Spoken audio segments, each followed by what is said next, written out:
सच्चे दरबार की आदि शक्ति जय माता की माँ के परम भक्तों, आज हमसे माँ भक्तों का ऐसा सौभाग्य है कि परम पूज्य सदगुरु श्री माता ऋषि के चरण शरण हमसे माँ भक्तों को प्राप्त हुए हैं। तो आवश्यकता है हमसे माँ भक्तों को श्री चरणों से लगने की, क्योंकि परम पूज्य सदगुरु श्री माता ऋषि द्वारा हमें भ्रम, अज्ञानता, अंधविश्वास से दूर भगाया जाता है। आप ऐसा नहीं कहा जाता है कि आपके घर में भूत है, आपके घर में ब्याह है। अगर इस टाइप का कुछ भी समस्या रहता है तो उसे माता गुरु के द्वारा समाधान किया जाता है। तो आप सभी माँ भक्तजन भी दरबार से लग जाए, जिससे आप सभी माँ भक्तों का कल्याण हो। और यहाँ पे जो भी बच्चे आते हैं, जो भी बच्ची आती हैं, उनको माता गुरु के द्वारा प्रेरणा प्रदान की जाती है शिक्षा एवं संस्कार के लिए। ऐसा नहीं कहा जाता है कि आप हमेशा भक्ति करते रहिए, हमेशा मतलब पूजा पाठ में बिजी रहिए। आप अपने कार्य को देखते हुए, माता गुरु द्वारा भक्ति बताया जाता है कि आप अपने कार्य को देखते हुए भक्ति कर सकते हैं। जैसा कि आप कोई भी कार्य, अगर आप एग्जाम देने में बैठे हैं तो उसमें भी जो माता जी नाम का स्मरण करिए अपने मन में। उससे क्या होता है कि जो भी प्रश्न रहते हैं उसके उत्तर आपकी आंखों के सामने आ जाते हैं।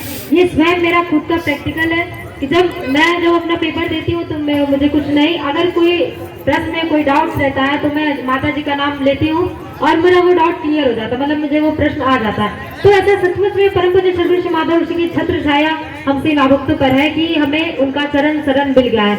और हम माँ से यही विनती आराधना करते हैं कि माता जी आप हमें कभी भी अपनी सेवा से वंचित मत करिएगा। और हमें परम पूज्य सदगुरु श्री माता ऋषि का सेवा करके बहुत ही आनंद की प्राप्ति होती है, क्योंकि इधर में 10-15 दिन से दरबार में पूजा हवन कार्य चल रहा है, तो मैं पूजा हवन कार्य में भी मतलब सहयोग करती हूँ।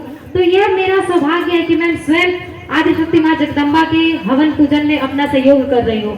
तो स्वयं माता जी भी ऐसा देखेंगी कि हाँ मेरी कोई बच्ची है जो मेरे पूजन में सहयोग करे। तो महामाया की दृष्टि हमसे माँ भक्तों पे बनी रहती है। अगर आप रेगुलरली दरबार में आना जाना आपका लगा रहेगा, तो अगर आप किसी भी नहीं आ पाते हैं तो आप फोन से दरबार में अवश्य अर्जी लगाएं, जिससे आपके माध्यम से माता ऋषि के ध्यान में आपका ध्यान आएगा कि हाँ मेरा कोई भगत है जो मेरी आराधना विनती प्रार्थना करता है। तो सचमुच में हमें घबराना नहीं चाहिए, दुख से तो कभी भी हमें घबराना नहीं चाहिए, क्योंकि दुख तो अपना जीवन का साथी होता है। कभी धूप आएगा तो कभी छांव आएगा।